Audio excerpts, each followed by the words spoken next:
என்ன தேவ பிள்ளைகளே, இன்றைக்கும் இயேசு வாழ்கிறார் ஊழியத்தில் வருகிற தீர்க்கதரிசன சத்தத்தை கேட்பதற்காக நீங்கள் வந்திருப்பீங்க. நான் விசுவாசிக்கிறேன். கர்த்தருடைய கிருபையின்படி, அவருடைய வழிகாட்டுதல்படி, அநாதி தீர்மானத்தின்படி இன்றைக்கும் கர்த்தராகிய ஆண்டவர் நம்மோடு பேசுகிற தீர்க்கதரிசன வசனத்தை, வார்த்தையை கேட்பதற்காக வந்திருப்பீர்கள் என்று நான் விசுவாசிக்கிறேன். கர்த்தருடைய கிருபை உங்களை சூழ்ந்து கொண்டிருக்கும்போது இந்த வேத வசனங்களை, வார்த்தைகளை கேட்டு நீங்கள் மேன்மை காணத்தக்கதாக கர்த்தர் உங்களுக்கு கிரியை செய்வாராக. விசுவாசத்தோடு நீங்கள் எதை கேட்டாலும் நீங்கள் பெற்றுக்கொள்வீர்கள் என்று சொன்ன அந்த வேத வார்த்தையின்படி விசுவாசத்தோடு நீங்கள் கேட்கிற ஒவ்வொரு நன்மைகளுக்கும், ஒவ்வொரு ஆசீர்வாதங்களுக்கும், ஒவ்வொரு வார்த்தைகளுக்கும், ஒவ்வொரு வசனங்களுக்கும் ஆமென் உங்களை வேத வசனத்தில் சொல்லப்பட்ட வார்த்தையின்படி மனுஷன் அப்பத்தினால் மாத்திரமல்ல, வாயிலிருந்து புறப்படுகிற ஒவ்வொரு வார்த்தையினாலும் பிழைப்பான் என்று சொன்ன அந்த வேத வார்த்தையின்படி பிழைக்கத்தக்கதாய் கர்த்தர் கிரியை செய்வாராக. ஆமென். இன்றைக்கு வாழ்கிறார் சபையில் வருகிற தீர்க்கதரிசன சத்தமானது உங்களை மேன்மைப்படுத்தலாய் இருக்கும் என்று நான் விசுவாசிக்கிறேன்.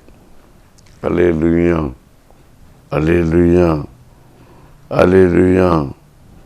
பாருங்க, இந்த தேசத்தில் சொல்லப்பட்ட அநேக வாக்குத்தங்க வார்த்தைகள், வசனங்கள் எல்லாமே உங்களுக்கு என்று கொடுக்கப்படுகிற வேதவசனமாய் இருக்கிறது. பூலகத்தையும் பரலோகத்தையும் இணைக்கிற ஒரு மகிமையான வசன வார்த்தை தான் கர்த்தருடைய கிருபை கொண்டு பெறுகிற அபிஷேகம், தேவனால் கொடுக்கிற அபிஷேகம். தேவனால் கொடுக்கிற அபிஷேகத்தை யாராலும் பறித்து கொள்ள முடியாது. ஆமென். பறித்து கொள்ள முடியாது. ஏன்னா கர்த்தரில் வருகிற ஒவ்வொரு நன்மையும், ஒவ்வொரு ஆசீர்வாதமும் கர்த்தருடைய கிருபையினால் உண்டாயிருக்கிறது. ஆமென். அது ஒரு காலம் வெட்கப்பட்டு போவதில்லை. நம்மை உருவாக்குகிற தெய்வம் அவர் உண்மையுள்ள தெய்வம் என்பதை காணும்படிக்கு கர்த்தருடைய அபிஷேகத்தை பெற்றுக்கொண்ட பிள்ளைகள் எதையும் மேன்மையாக நினைக்க மாட்டார்கள், எதையும் மேன்மையாக எண்ண மாட்டார்கள். தேவனுடைய மகிமையான ஊழியத்தை செய்வதற்கு ஏவப்பட்டவர்களாக மாறிவிடுவார்கள். நான் இன்றைக்கு உங்களுக்கு சொல்கிற ஒரு வார்த்தை, இன்னைக்கு பிரசங்கம் பண்ண போகிற வார்த்தை அபிஷேகம். அபிஷேகத்தினாலே செய்ய முடியாத ஒரு காரியம் ஒன்றுமில்லை. ஆமென். அபிஷேகிற தலைப்பில் பிரசங்கம் பண்ணுவதில் நான் மகிழ்ச்சி அடைகிறேன். ஆனால் இந்த அபிஷேகம் எப்படிப்பட்டது, அதை நீங்கள் அறிந்து கொள்ள வேண்டும். நான் அபிஷேகம் என்ன, அந்த கேள்வியை தான் கேட்டுட்டு இருக்கிறாங்க. அபிஷேகம் பண்ணப்பட்டிருக்க வேணும். அது மனுஷனால் அபிஷேகம் பண்ணப்படுவதல்ல, கர்த்தரால் அபிஷேகம் பண்ணப்பட வேணும். ஆமென். அல்லேலூயா, அல்லேலூயா. அப்போ வேத வசனத்தில் சொல்லப்படும் போது, ஆமென், சொல்லப்பட்ட வார்த்தைகளை கவனிக்கும் போது, ஆமென், விதமாய் சொல்லப்பட்டிருக்கிறது. தாவீது தேவனால் அபிஷேகம் பண்ணப்பட்டவன், சவுலும் தேவனால் அபிஷேகம் பண்ணப்பட்டவன். சவுல் தேவனால் அபிஷேகம் பண்ணப்பட்டவன் ராஜ்யபாரத்தை ஏற்றுக்கொண்டார். அவன் தேவனுடைய வார்த்தை கீழ்ப்படியாததுனால தான் ஒரு தேவ ஊழியக்காரன் தீர்க்கதரிசி மூலமாக அடுத்து தாவீதுக்கு அந்த அபிஷேகம் பண்ணப்பட்டான். தாவீதுக்கு அந்த அபிஷேகம் பண்ணப்பட்ட போது கர்த்தருக்கு பயந்து அந்த அபிஷேகத்தை கொண்டவனாய் இருந்தபடியினால் ஜனங்களை நல்லபடி வழிநடத்தும் அந்த அபிஷேகத்தை பெற்றுக்கொண்ட மகிமையான பாத்திரமாய் நிலைநிற்கவும் கர்த்தர் அவனுக்கு எரிய செய்தார். சவுலுக்கு அந்த ராஜ்யபாரம் நின்றது.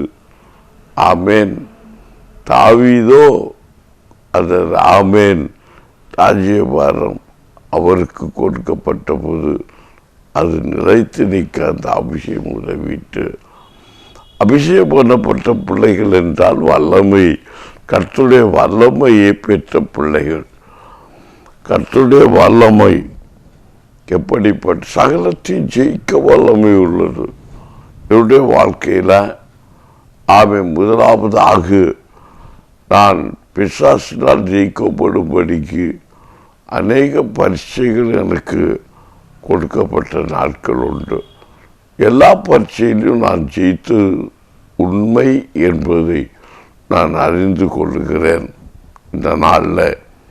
ஏன்னா எல்லா பரீட்சையும் நாம் ஜெயித்த பிற்பாடு தான் கர்த்தருடைய அபிஷேகம் நமக்குள்ள கிரியை செய்ய முடியும்.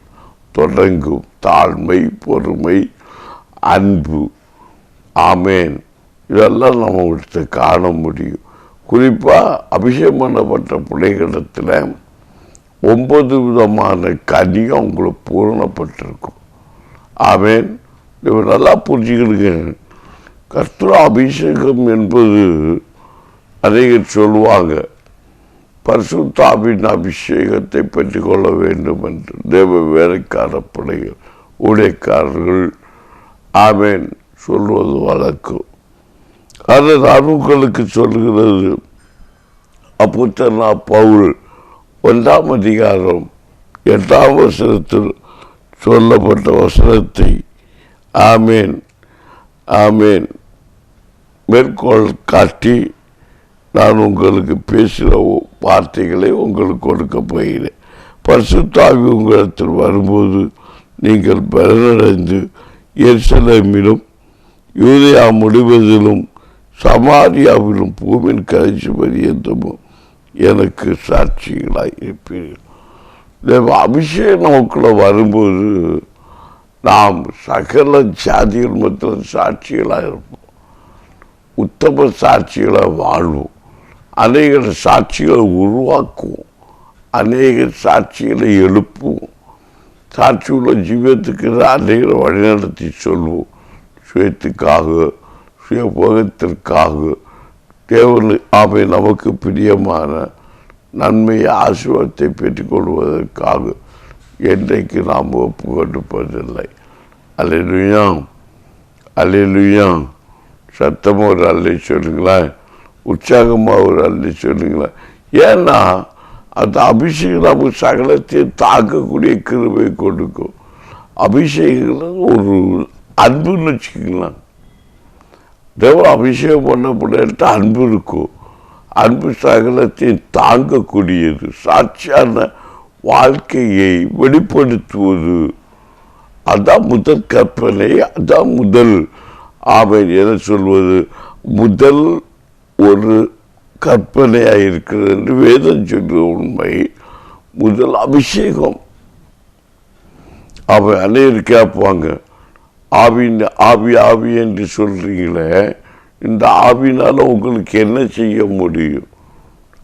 ஆவினால் என்ன செய்ய முடியும்னு கேட்பாங்க. நான் என்ன பொறுத்த வரைக்கும் சொல்லுவேன்னா, ஆவியினால் புட்ட வைக்க முடியுமா? இல்லை என்னது இட்லி சுட முடியுமா? அப்படி இப்படின்னெல்லாம் இந்த ஆவினால் என்ன செய்ய முடியும்னு கேள்வி கேட்டால் இதற்கு பதிலெல்லாம் கிடையாது. கர்த்தருடைய ஆவினால் இந்த உலகத்தின் தலையெழுத்தையை மாற்ற முடியும் என்பதுதான் என்னுடைய பதில். அப்போ கர்த்தருடைய அபிஷேகம், கர்த்தருடைய ஆவி, கர்த்தருடைய ஆவியினால் அபிஷேகம், ஆவியினால் அபிஷேகம். அந்த பரிசுத்தாவின் அபிஷேகத்தை நீங்கள் பெற்றுக்கொள்ளும் போது சகல ஜாதிகள் மத்தியிலே, சகல ஜனங்கள் மத்தியிலே நாம் சாட்சிகளாய் வாழ முடியும் என்றுதான் அப்போஸ்தலனாகிய பவுல் இங்கு நமக்கு 1ஆம் அதிகாரம் 8ஆம் வசனத்தில் சொல்லப்பட்ட வார்த்தையை நாம் கேட்க முடியும். என்னை கேட்கிறதால் தெய்வ பிள்ளைகளே, நாம் எப்போது நம்ம செய்ய வேண்டிய காரியத்தை, நாம் செய்ய வேண்டிய ஒரு மகிமையான காரியத்தை நாம் கண்டுகொள்ள வேண்டும். நாம் தப்புன்னு எதையும் முடிவு செய்து விடக்கூடாது. இப்படி தான் வாழணும், இப்படி தான் இருக்கணும், இப்படி தான் நமக்கு இதுதான் எனக்கு வேணும், இது இல்லாமல் இருந்தால் எனக்கு ஒன்றும் இல்லை, இது இல்லாமல் இருந்தால் என்னால் ஒன்றும் செய்ய முடியாது, இது இல்லாமல் இருந்தால் நான் பேச மாட்டேன், இது இல்லாமல் இருந்தால் தோசை இல்லாமல் இருந்தால் நான் போக மாட்டேன், இந்த கார் இல்லாமல் இருந்தால் நான் இருக்க மாட்டேன், நான் இந்த பைக்கை தராமல் இருந்தால் இருக்க மாட்டேன் என்றெல்லாம் பேசாது. கர்த்தர் ஆவியை பெற்ற பிள்ளைகள், பரிசுத்தாவின் அபிஷேகம் பண்ணப்பட்ட பிள்ளைகளை விதமான காரியத்தை வைத்து நாங்கள் கண்டுகொள்ள முடியும். ஆவியை பைத்தறிய வரம் என்பது தான். பரிசுத்த அபிஷேகம் பண்ணப்பட்ட பிள்ளைகள் எப்படி வாழ்வார்கள், எப்படி நடப்பார்கள், அவருடைய சாட்சி ஜீவிதம் எப்படி இருக்கும், அவர்கள் அநேகர் மத்தியில் எப்படி சாட்சியாய் வாழ்வார்கள் என்பதை குறித்து உற்று கவனிக்கும் போது நமக்கு அவர்களை குறித்து தெரிந்து விடும். இது அநேகர் அதை குறித்து பார்ப்பதில்லை. பரிசுத்த அபிஷேகம் பண்ணப்பட்டிருக்கிறீர்களா? ஆமாம் என்று அநேகர் சொல்லிவிடுவாங்க. ஏன்னா கொட்டடிக்குமோ அங்கேயே ஆடுறாங்க, இங்கேயே ஆடுறாங்க. அந்த ஆடுற ஆட்டை எப்படிப்பட்டது? ஆடலாம், பாடலாம், துள்ளலாம், குதிக்கலாம். அது அபிஷேகம் பண்ணப்பட்ட பிள்ளைகள் கற்புள்ள நடத்தைகள், சாட்சியுள்ள வாழ்க்கைகள், சாட்சியுள்ள வார்த்தைகள், சாட்சியாக நடக்கும்போது, கனி கொடுக்கிற பிள்ளைகளாய் மாற்றப்படும் போது, கனி கொடுக்கிற கிருபை பெற்ற பிள்ளையாய் மாறும்போது கர்த்தருடைய நாம் மகிமைப்படும் என்பதில் ஒரு விதமான சந்தேகமும், எந்த விதமான சந்தேகமே நமக்கு இருக்கக்கூடாது. ஆமென், அல்லேலூயா. அப்போ பரிசுத்த ஆவி உங்களிடத்தில் வரும்போது நீங்கள் பலனடைந்து, பரிசுத்த ஆவி இருக்கிற பிள்ளைகள் எவ்வளோ பலவீனமாக இருந்தாலும் அவர் பலன் அடைகிறார்கள். அதான் இந்த வசனம் சொல்கிறது, பலவீனத்தில் என் பலன் பூரணமாய் விளங்கும். பலவீனம் இல்லாமல் இல்லை, எல்லாருக்கும் பலவீனம் உண்டு. ஆனால் பலவீனத்தில் கர்த்தராக ஆண்டவர் சொல்கிறாவது பலனடைந்து, ஆமென் சொல்கிறார், பலனடைந்து கர்த்தருடைய கிருபைக்கால் நிலைநாட்டப்பட்டவர்களாக, கர்த்தருடைய மகிமை நிலைநாட்டப்பட்டவர்களாக நாம் மாறும்போது கண்டிப்பாக நிச்சயமாகவே நம்முடைய நம்பிக்கை வீண் போகாது. கர்த்தருடைய கிருபையினால் நாட்டப்பட்ட நாம் கர்த்தருடைய மகிமையை காண்போம். கைகளை தட்டி உற்சாகமாக சொல்லுங்களேன். எனக்கு இருக்கிற தெய்வ பிள்ளைகளே, கர்த்தரால் அபிஷேகம் பண்ணப்பட்ட பிள்ளைகள் என்று வெட்கப்பட்டு போவதில்லை, அவர்கள் பலனடைகிறார்கள் என்று நமக்கு இந்த பகுதி சொல்லப்பட்டிருக்கிறது. அது மட்டுமல்ல, சமாரியாவிலும் பூமியின் கடைசி பரியந்தம் எனக்கு அவர்கள் சாட்சிகளாக இருப்பார்கள். யாருக்கு? கர்த்தருக்கு சாட்சிகளாக இருப்பார்கள். முடிவு பரியந்தம்னா ஒரு கிருபை பெற்ற பிள்ளை என்பது முடிவு பரியந்தம் நிலைத்திருப்பாங்க. எத்தனை தோல்வி வந்தாலும், எத்தனை கஷ்டம் வந்தாலும், எத்தனை நெருக்கம் வந்தாலும் அவங்கள ஒன்றும் செய்யாது. அவங்க எல்லாவற்றையும் ஜெயிப்பாங்க. ஆமீன். எல்லாவற்றையும் ஜெயித்து மகிமையை காணும்படிக்கு கர்த்தர் அவர் மத்தியிலிருந்து கிரியை செய்ய முடியும் என்றுதான் இந்த வேத பகுதி நமக்கு சொல்லிக் கொண்டிருக்கிறது. என்னை கேட்கிற தெய்வ பிள்ளைகளே, அப்போ அபிஷேகம் என்பது, அந்த அபிஷேகம் ஒரு மனுஷன்கிட்ட இருந்தால் அவன் தோல்வி அவனுக்கு கிடையாது. சவுலும் பாருங்க, இந்த ஒரு அபிஷேகம் பண்ணப்பட்டவன். ஆமேன். ஆமேன். ஆமேன். தாவீது தேவன் அபிஷேகம் பண்ணப்பட்டவன் தான். ஆனா பொருளாசை மேல போன போது கர்த்தருடைய அபிஷேகம் அவனை விட்டு எடுபட்டாயிற்று. அப்போ அவனுக்கு பொருளாசை வந்த நிமித்தமாக கர்த்தருடைய அபிஷேகம் அவனை விட்டு எடுபட்ட போயாயிற்று. அதுதான் இந்த வேதம் சொல்கிறது. கர்த்தராய ஆண்டவர் நமக்கு வசத்தில் சொல்லப்பட்டிருக்கிறது. ஆமேன். பண ஆசை எல்லா தீங்கிற்கும் வேறு. பண ஆசை என்பது பொருளாசை. ஆமேன். எல்லா தீங்கிற்கும் வேறு. பண ஆசை, பொன்னாசை, பொருளாசை, எதன் மேல் நம்ம இச்சை வைக்கிறோமோ, எதை நாம் விரும்புகிறோமோ அது நமக்கு எல்லா தீங்கிற்கு வேறாயிருக்கிறது.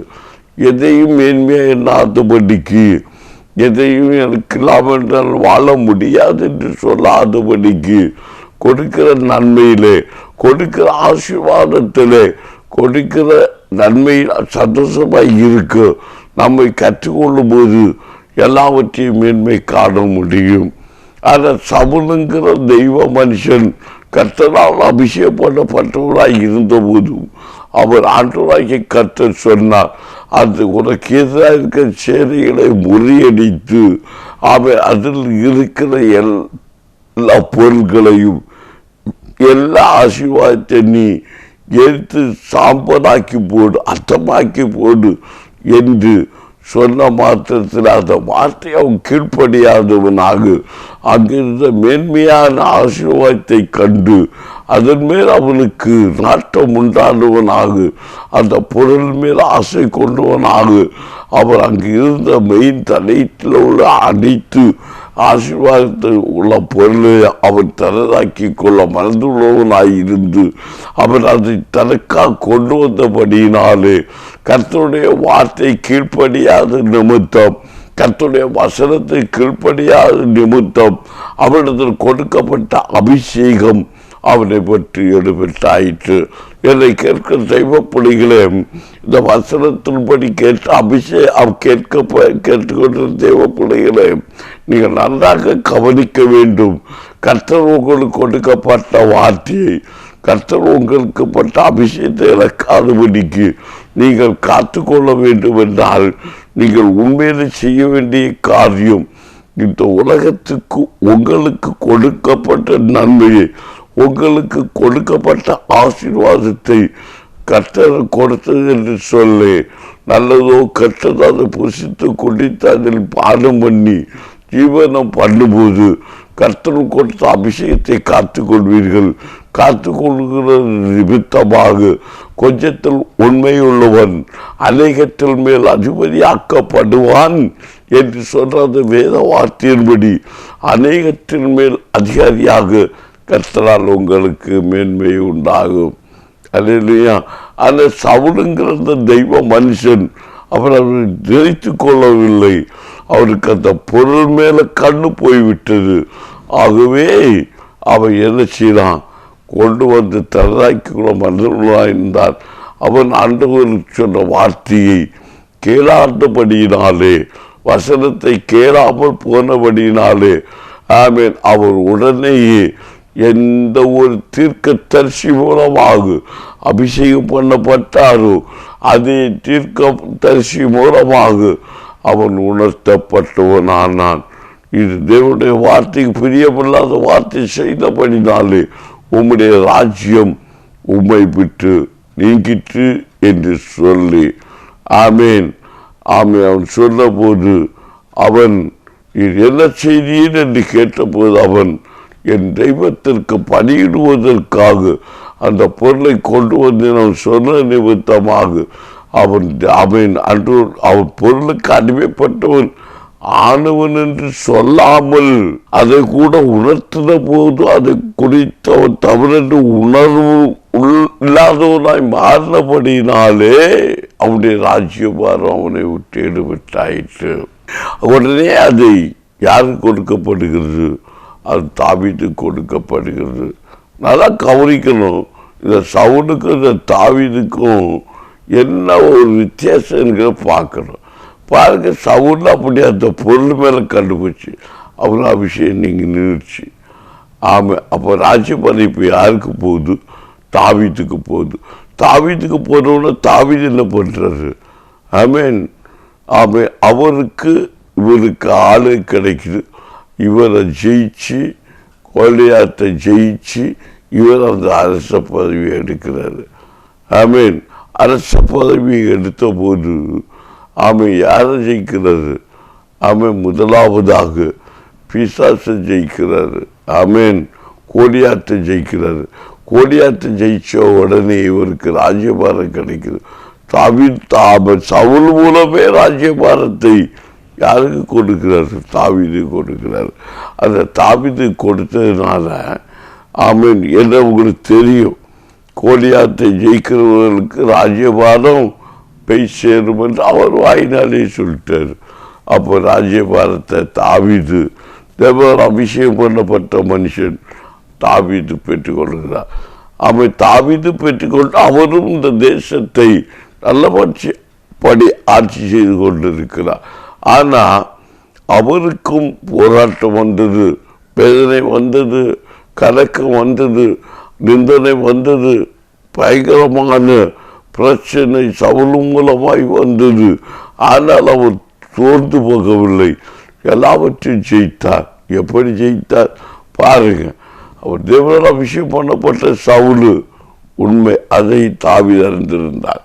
ஆகவே என்ன செய்திருந்தாங்க பாருங்க, இவன் தாவீதை துரத்தி அடிக்கும் போதும் அவனு கையில் தாவீதை கொல்ல வகையில போதும் சவுல். ஆனால் சவுலை கொண்டு யாரு கையில் கொடுக்கிறாரு? முதல் பரீட்சை தாவீதோடு கொடுக்கிறாரு. ஆனால் தாவீது என்ன செய்கிறாரு? நான் இந்த தவறு செய்ய மாட்டேன். இந்த காமெட் யாரு? இந்த சவுலுங்கிற மனுஷன் கர்த்தர் அபிஷேகம் பண்ணப்பட்டவன், அவர் நம்ம கையில் கூடாது என்று சொல்லி மன்னித்து விடுகிறதை நாம் வேதத்தில் வாசித்திருக்கிறோம். அப்போ இதே மன்னிப்பு தேவ அபிஷேகம் பண்ணப்பட்ட ஒரு மனுஷனுக்கு உண்டாயிருக்க வேண்டும். நம்ம வாழ்க்கையில் பார்ப்போமா, நம்ம ஒரு மனுஷனை கொல்ல தேடி அலைகிறோம். அந்த மனுஷன் நம்ம கையிலே வந்து மாட்டுறான். நம்ம முடிச்சா கொட்டி கொல்ல முடியும். அதை நம்ம ஐயோ அந்த மனுஷன் தொடக்கூடாது நம்ம விட்டு விடுவோமா? விட மாட்டோம். நீ அந்த கொல்ல தேர்ன ஒன்று நான் கொல்றப்ப நான் கொன்றிருப்போம். ஆனால் சவுல் தாவீது அப்படி செய்யாமல் மன்னித்து விட்டு, என் ராஜாவே, இந்த அபிஷேகம் பண்ணப்பட்ட தேவ பிள்ளையே, நீர் என்னையா குறைச்சிய தேர்நீர் என்று சொல்லி அவனுக்கு சால்வை தும்பலை வெட்டி காட்டுவதை நாம் பார்க்க முடியும். என்னை கேட்கிற தேவ பிள்ளைகளே, அது நிமித்தமாக நற்கிரியை, கிறிஸ்துடைய அன்பை அவன் வெளிப்படுத்த நிமித்தம் அவனுடைய ராஜ்யம் நிலை நிற்க ஆரம்பிக்கிறது. அந்த ராஜ்யம் அவனுக்கு சுதந்திரிக்க கொடுக்க வருகிறது. எப்படி வருகிறது? நல்லா கவனிங்க. இப்போ ராஜ்யபாரத்தை ஏற்றுக்கிட்டாச்சு. இவன் அதே சவுல் செய்த மாதிரி அந்த இச்சைக்கு விழுகிறான் பாருங்க. அதுக்கு அடிமையாகிறான். எந்த இடத்துல அடிமையாகிறான்? நல்லா கவனிங்க. இவன் உப்பரிய அசைவாடி கொண்டிருக்கும் போது அங்கே ஒரு பெண்ணை காண்கிறான். அதுக்கு மேலே இவன் மோகம் கொண்டவனாகி அவன் அதுக்குள்ளாக விழுகிறான். விழும்போது என்ன நடக்கிறது? அவனுடைய கணவனை அவன் கொன்று விட்டு அதை வஞ்சிப்பதற்கு வயசையில் அதை வைத்து கொள்ளுகிறான். வைத்து கொள்ளும் போது இது கர்த்தருக்கு அறிகிறார். கர்த்தர் பார்த்து கொண்டிருக்கிறார். இவன் ராஜாவாக இருக்கலாம், சகல அதிகாரம் உடையவனாக இருக்கலாம். அதை இவனை நடத்துவது கர்த்தர் என்பதை அவன் அறியாதிருந்தான். இவன் தவறை அறிந்து கொண்டான். அவன் கொண்ட தெய்வ மனுஷனை மீண்டும் இவனுக்கிட்டே அனுப்புகிறாரு. அவர் அப்போ ஒரு கதையை சொன்ன மாதிரி அந்த வெளிப்பாட்டை சொல்றாரு பாருங்க. ஒரு ஒரு மனுஷன் இருந்தான். அவன் ஒரு ஆட்டை இருக்க அநேக ஆடுகள் இவருடைய மந்தையில் இருந்தும் அதை புசிக்க மனதில்லாதவனாக வேறொரு மந்தையில் ஆட்டை திருடி புசித்தான். அவன் அப்படி என்று சொல், அவன் எவன் என்று சொல்லி அவனை கொல்ல செய்ய வேண்டும் என்று சொல்லி வருந்தின போது அவன் தன்னுடைய குறையை உணர்ந்தவன், அது நீதான் என்று சொல்லி அவனுக்கு தீர்க்கமாய் சொன்னபோது இப்படிப்பட்ட ஒரு மோசமான விளைவை நீ செய்தாயே என்று சொன்னபோது அவன் மனம் கசந்தவனாக அவன் அப்படியே மனமுடி தன்னை தாழ்த்தி அதை ஒப்புக்கொண்டு உபாசம் இருந்து ஜபித்ததையும் அதனால் அவன் அபிஷேகம் நிலை நின்றதையும் நாம் கண்டுகொள்ள முடிந்தது. ஆனால் அவன் செய்த தப்புக்கு தண்டனையும் அவன் பெற்றுக்கொண்டான் என்று வேதம் சொல்கிறது. எனக்கு இருக்க தேவைப்படுகிற என்ன கர்த்தர் அபிஷேகம் பண்ணப்பட்ட பிள்ளைகள் அதை ஒத்துக்கொள்ளும் போது தவறு செய்வதும் லேசான காரியம். ஆனால் அந்த தவறை நாம் உணர்த்தப்படும் போது அதை ஏற்றுக்கொள்வோமாயின் பரலோகத்தின் பங்காளிகளாய் இருக்கிறீர்கள் என்றுதான் இந்த வேத பகுதி நமக்கு தெளிவுபடுத்துகிறது. என்னை கேட்க தேவைப்படுகிறேன். நாம் ஒரு காலம் வைக்கப்பட்டு போக மாட்டோம். பரலோகத்தின் தெருவுகளை உடையவர் நம்மோடு இருக்கிறார். அவருடைய அபிஷேகம் நமக்குள்ளே இருக்கிறது. அவருடைய வல்லமை நமக்குள்ளே இருக்கிறது.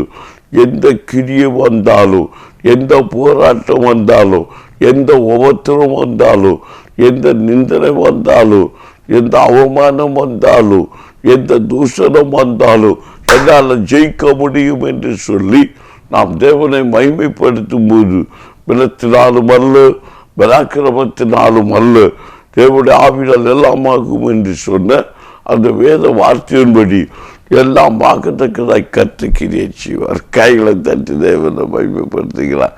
என்ன பார்த்தீங்களா? அப்போ அபிஷேகம் எப்படி இருக்கும்? சகலத்தையே தாங்கும். உணர்த்தப்படும் போது, தன் குறை உணர்த்தப்படும் போது அதை ஏற்றுக்கொள்ளும். என் தேவ பிள்ளைகளை அப்போ அபிஷேகம் பண்ணப்பட்ட பிள்ளைகளை பார்க்கும்போது தெரியும்.